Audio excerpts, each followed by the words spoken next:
제 나이도 벌써 40대가 훌쩍 넘어가니 이런저런 일들이 생기네요.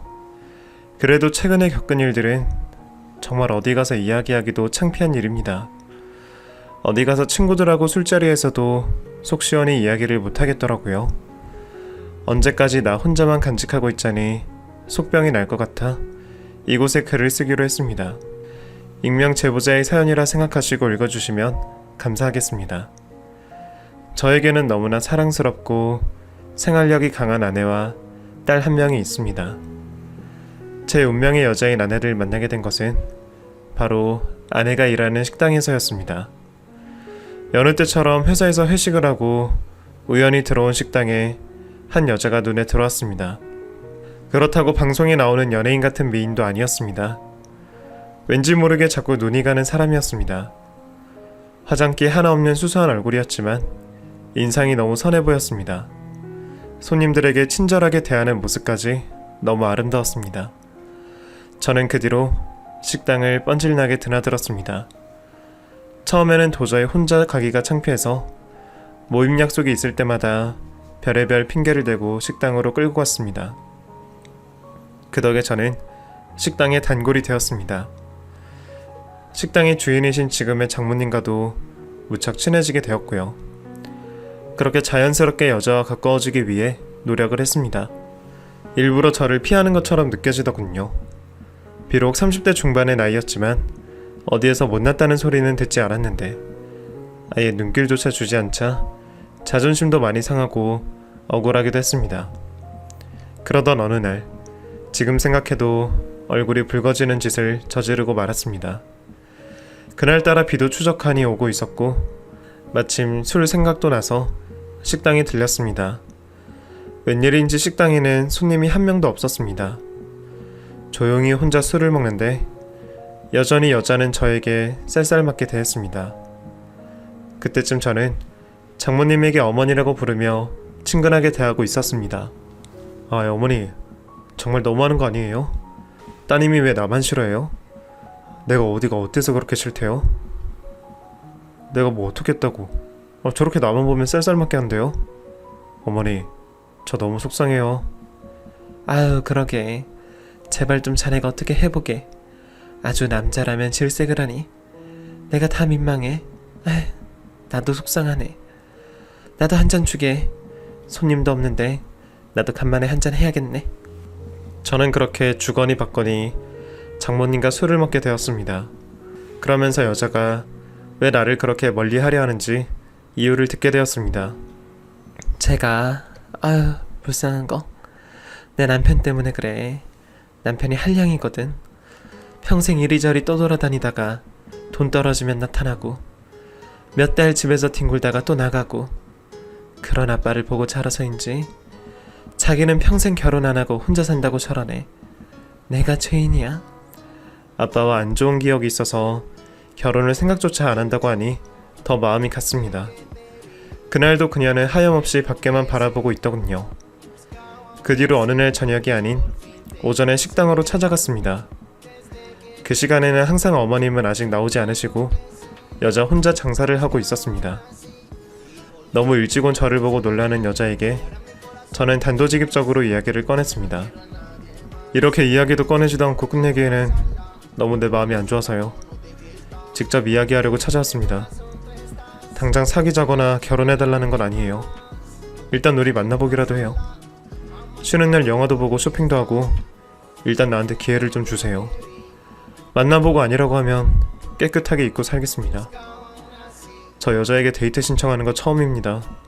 제발 거절하지 말아주세요. 지금 생각해도 얼굴이 화끈해지는 고백이었습니다. 차마 얼굴도 보지 못하고 다른 곳을 쳐다보며 이야기를 했습니다. 그런 제가 어이가 없었는지 여자는 콧방귀를 끼더니 이내 이렇게 이야기하더군요. 그래요. 죽은 사람 소원도 들어준다는데 이렇게까지 하시니 이번 주 일요일에 저 쉬어요. 마침 보고 싶은 영화도 있고 옷도 사러 가려고 했는데 잘 됐네요. 우리는 그렇게 데이트를 했습니다. 한 번만 만나고 끝날 줄 알았던 우리의 데이트는 그 이후에도 몇 번이나 계속 만나게 되었습니다. 처음에는 강경했던 그녀도 제가 마음에 들었는지 점차 저에게 관심을 두었습니다. 그러던 어느 날 처음으로 그녀와 함께 술을 먹게 되었습니다. 있잖아요. 나 당신 좋은데 결혼은 절대 못할 것 같아요.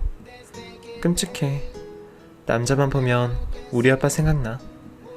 이런 상태로 결혼해도 나 당신한테 잘해줄 수가 없어요. 그래서 결혼하기 싫은 거예요.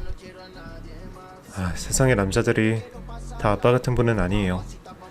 내가 경험하지 못해서 뭐라고 말할 수는 없지만 최소한 난 당신 외롭게 하지는 않을게요. 그건 약속할 수 있어요. 속에 있는 말을 다 한 덕분인지 그 뒤로 우리는 꽤 편하게 만나게 되었습니다. 그 뒤로 1년여를 연애를 하고 드디어 결혼까지 하게 되었습니다. 물론 장모님의 전폭적인 후원 덕분에 무사히 결혼까지 하게 되었죠. 장모님은 딸이 결혼도 안 하고 평생 혼자 사는 꼴은 절대 못 보겠다며 저보다 더 아내를 닥달해야 된 덕분에 아내도 지쳐서 결혼을 승낙하게 되었습니다. 궁금했던 장인어른을 결혼식 며칠 전에야 만날 수 있었습니다. 아마도 장모님이 딸 결혼식에는 꼭 참석하라고 신신당부를 하셨는지 결혼식 며칠 전에 나타나셨습니다. 생각했던 것보다는 말쑥한 노신사분이셨습니다. 저는 항상 아내가 아빠 험담하는 것을 들었기에 험상궂은 불그락 푸르락한 남자로 생각했었는데 꽤 잘생기신 곱게 나이가 드신 분이셨습니다. 그래, 우리 귀한 딸 데려가는 게 자네인가? 내 딸 눈에 눈물 나게 하면 내가 가만 안 둘 거야. 알았어? 얼마나 애지중지하고 키웠는데 생활력도 강하겠다. 자네 봉 잡은 거야. 평생 모시면서 살아. 알았어? 여느 아빠들과 다를 바가 없었습니다. 아니, 오히려 딸을 끔찍이 위하는 아빠의 모습이었습니다. 그런 장인어른을 보고도 아내는 항상 냉랭한 모습을 보였습니다. 장인어른은 결혼식이 끝나고 신혼여행을 다녀왔더니 이미 어디론가 또 떠나버리신 후였습니다. 그 뒤로도 몇 년 동안 결혼 생활을 하는 동안에도 장인어른은 1년에 두세 번씩만 집에 오셨다가 며칠 머무르시다가 가시기를 반복하셨습니다. 제 눈에 비친 장인어른은 여느 아빠와 똑같았습니다. 다만 거의 집에를 머물지 않으셨고 항상 어디를 가시는지 밖으로만 돌아다니는 것만 달랐습니다. 어느 날 정말 궁금해서 장인어른에게 물어보았습니다. 저 장인어른, 어떤 일을 하세요? 꽤 바쁘시게 돌아다니시는 것 같은데. 나? 세상 구경도 하고 사업 구상도 하면서 지내지. 이 인생이 얼마나 짧은데 아직도 볼 게 많다네. 그렇게 많이 보고 다니다 보면 언젠가는 내가 하고 싶은 일이 생기겠지. 한마디로 노신다는 이야기였습니다. 그보다 대단한 건 바로 장모님이었습니다. 그런 남편에게 한 번도 큰 소리를 내신 적이 없었습니다. 오히려 올 때마다 없어 보이게 다니지 말고 잘 먹고 다니라며 돈 필요하면 언제든지 이야기하라는 말씀만 하셨습니다. 그런 모습을 보는 아내는 연신 고개를 절레절레 흔들었습니다. 그러면서 결정적으로 한 사건에 관해 이야기를 들을 수 있었습니다.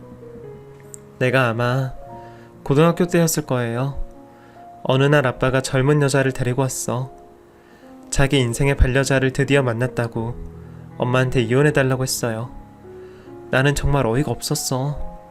엄마가 이혼하자고 해도 시원찮을 판에 아빠가 이혼을 요구를 하는 게 말이 된다고 생각해요?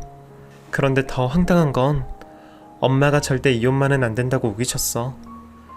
자기가 앞으로 해달라는 대로 다 해준다고 하시면서 절대 이혼만은 못 해준다고 하셨어. 아빠는 그 뒤로 더 밖으로 돌아다녔고 내가 어느 날 엄마한테 왜 그랬냐고 물어봤어. 그랬더니 엄마가 뭐라 그러셨는지 알아요? 뭐라고 하셨는데? 글쎄, 우리 결혼하면 손잡고 들어갈 사람이 있어야 돼서 그랬대. 내가 정말 기가 막혀서. 내가 그래서 더 결혼은 절대 안 할 거라고 엄마한테 소리소리 지르고 했어요. 정말 대단하신 분이셨습니다.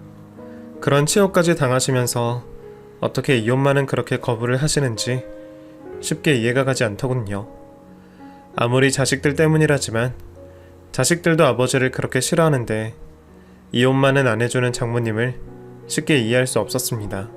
그렇게 우리는 장인어른 문제만 빼고는 평온한 나날을 보냈습니다. 그러던 어느 날 회사에 있는데 아내에게 다급한 전화가 왔습니다. 자기야, 어떡해? 엄마가 쓰러지셨어. 119 불러서 급히 병원 가는 길이야. 내가 또 연락할게. 회사의 자리를 비울 수 없어서 바로 달려가지는 못하고 퇴근하자마자 병원으로 달려갔습니다. 아내는 로비에서 아이를 안고 서성이고 있었습니다. 어떻게 된 거야? 갑자기 쓰러지시다니? 어제까지 멀쩡하셨잖아. 몰라, 나도. 잠깐 자리 비운 사이에 엄마가 쓰러져 있더라고. 급히 119 불러서 왔는데 몇 명 의사분들이 보시고 계속 검사만 하네. 나도 여태 검사하고 있다는 이야기만 들었어. 저는 당황해 있는 아내를 일단 달랬습니다. 큰일 아닐 거야. 너무 걱정하지 마. 워낙 건강하신 분이잖아. 내가 오는 길에 가게 문은 닫았어. 당신 밥도 안 먹었지? 가자, 밥 먹게. 검사 오래 걸릴 거야. 일단 먹고 오자. 내가 간호사에게 전화번호 남겨서 문제 생기면 전화 달라고 할게. 하루가 꼬박 지나서야 장모님의 검사 결과가 나왔습니다. 너무 오래 기다리시게 해서 죄송합니다. 계속 추가 검사를 하다 보니 늦어졌습니다. 상황이 안 좋아서 응급수술을 해야 할 수도 있어서 이런저런 추가 검사를 하다 보니 늦었습니다. 결론부터 말씀드리면 위암이십니다. 꽤 오래되신 것 같아요. 초기에 징후가 있으셨을 텐데 그때를 놓치고 너무 오래 내버려 두셨습니다. 다행히 활성도가 낮아서 잠잠했었는데 최근에 위에 상처가 나면서 암세포 덩어리가 터져버렸습니다. 그래서 수술을 해야 하나를 놓고 의사들끼리 상의를 많이 했습니다. 암세포가 어디까지 퍼졌는지 알 수 없는 상황에서 수술은 어렵고 일단 방사선 항암 치료 먼저 해야 한다는 결론을 내렸습니다.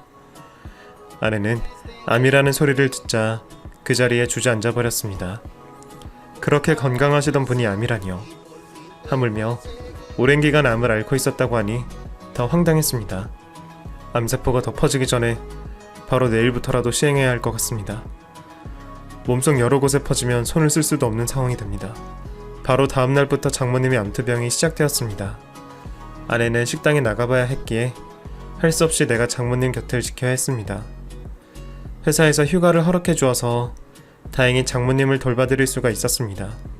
워낙 강단 있고 튼튼하신 분인데도 불구하고 항암 치료라는 게 워낙 힘든 치료인지 많이 힘들어 하셨습니다.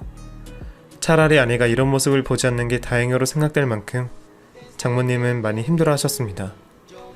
항암 치료를 하고 3일이 지나자 장모님도 차차 회복하셨습니다. 아휴, 죽는 줄 알았네. 근데 왜 이렇게 몸에 힘이 하나도 없지? 이러다 나 죽는 거 아닌지 몰라. 그런 말씀 마세요. 원래 항암 치료 받으면 그렇대요. 빨리 잘 드시면 금방 회복되신대요. 나으실 수 있대요. 너무 걱정하지 마세요. 손녀 결혼하는 거 보셔야죠. 그러니 힘내세요. 저는 장모님에게 용기를 드리기 위해 거짓말을 해야만 했습니다. 일단 희망을 품고 살아야겠다는 의지가 중요하다는 의사 선생님의 말씀이 있었기에 장모님의 정신력을 높여줄 구실을 찾아야 했습니다. 평소 애지중지하시는 손녀의 결혼까지 들먹이며 어떻게든 장모님이 살아야 한다는 의지를 가지시기를 노력했습니다. 그때였습니다. 뒤에서 나디익은 목소리가 들렸습니다. 아니, 당신이 왜 여기 누워있는 거야? 이게 무슨 일이야? 장인어른이셨습니다. 몇 달 만에 집에 돌아왔는데 아내가 없자 다그쳐서 병원으로 찾아오신 듯 싶었습니다. 중요한 고비는 넘기셨어요. 이제 잘 회복하실 일만 남았습니다. 이 사람아, 아프면 아프다고 말을 해야지. 여태 병을 숨기고 산 거야? 정말 사람 놀라게 하는 재주가 있어. 빨리 일어나라고. 그래야 당신 소원인 나랑 손잡고 여행도 다니고 하지. 저는 조용히 두 분만 남기고 나왔습니다. 이번 기회를 통해 두 분의 사이가 좋아지기를 바랬습니다. 그동안 자네가 고생이 많았네. 고맙네. 앞으로 내가 돌볼 테니 걱정 말게. 다음 날부터 장인어른은 완전히 다른 사람처럼 변하셨습니다. 매일같이 장모님 병시중을 드시고 시간이 날 때마다 식당에 나가서 일을 도왔습니다. 아내는 싫은 기색이 역력했지만 그래도 일손이 부족한 상황에서 어쩔 수가 없었습니다. 당신이 눈 딱 감아줘요. 어머님께서 좋으시다잖아. 그러니 당신이 좀 참아요. 저는 그런 아내를 다독이며 될 수 있는 대로 장인어른과 부닥치는 것을 최소화하려고 노력을 해야만 했습니다. 일주일 후 장모님은 일단 퇴원을 했습니다. 병원에서는 일단 경과를 지켜보자고 하며 당분간 통원 치료를 하자고 하여 퇴원을 했습니다. 장인어른은 지극정성으로 장모님을 돌보았습니다. 누가 보면 예전부터 사이가 정말 좋았던 사람 같았습니다. 옆에서 지켜보는 내 마음이 너무 좋았습니다.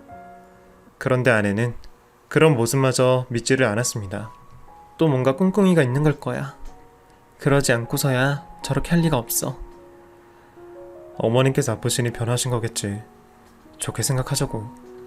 당신도 아버님께서 도와주니 훨씬 낫잖아. 이 기회에 아예 집에 계속 있었으면 좋겠는데 말이야. 몸이 아직도 많이 불편하셨지만 온종일 남편에게 병시중을 받으시는 장모님은 얼굴에 미소가 가시지를 않았습니다. 우리의 바람과는 다르게 장모님의 병세는 점차 악화가 되었습니다. 아무래도 음식 섭취를 잘 못하시는 게 주 원인인 것 같습니다. 일단 잘 드셔야 하는데 위가 기능을 거의 발휘를 못하는 것 같습니다. 지금 상황으로는 수술도 어려운 상태라 꾸준히 조금씩 자주 음식을 드시게 하고 혹시 문제가 있으면 바로 병원으로 모시고 오세요. 음식을 거의 드시지 못하니 점점 몸은 말라갔고 그러니 기력을 회복하지 못하셨습니다. 그런 장모님 옆에 장인어른은 거의 종일 붙어서 병시중을 들어주었습니다. 온 가족의 노력에도 장모님은 또다시 입원을 해야만 했습니다. 음식물 섭취를 못하시니 점점 기력이 쇠해지셔서 종일 링게를 맞으셔야 하는 상황까지 됐습니다. 장인어른도 집으로 돌아오셨는데 앞으로 좋은 일들만 많을 것 같은데 점점 상태가 악화되는 장모님을 보니 마음이 아팠습니다. 장모님은 저에게 정말 잘해주셨던 분이기에 더욱 마음이 안 좋았습니다. 오직 기적이 일어나서 빨리 몸이 좋아지기를 바랄 수밖에 없었습니다. 그러던 어느 날 퇴근 후에 잠깐 장모님을 뵈러 갔었습니다. 기력이 없으셔서 종일 주무시기만 하셨는데 그날은 웬일인지 깨어 있으셨습니다. 자네 왔나? 나 때문에 온 가족이 다 고생이네. 미안하네. 그러니 빨리 나으셔야죠. 우리 고생한 거 헛고생으로 만들지 마시고 마음 단단히 먹으시고 빨리 나으세요. 어머님 강한 분이시잖아요. 마음만 먹으면 금방 나아지실 거예요.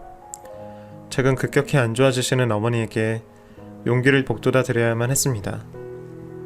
그래. 그래야 하는데 자꾸 몸이 가라앉네. 꼭 나으실 거예요. 그러니 안 좋은 생각 마시고 좋은 생각만 하세요. 그래. 내 자네랑 우리 손녀를 봐서라도 일어나야지. 그런데 자네, 내가 한 가지 부탁이 있는데 꼭 들어줘야 하네. 그날 저는 장모님에게 두 분의 과거 이야기를 듣게 되었습니다.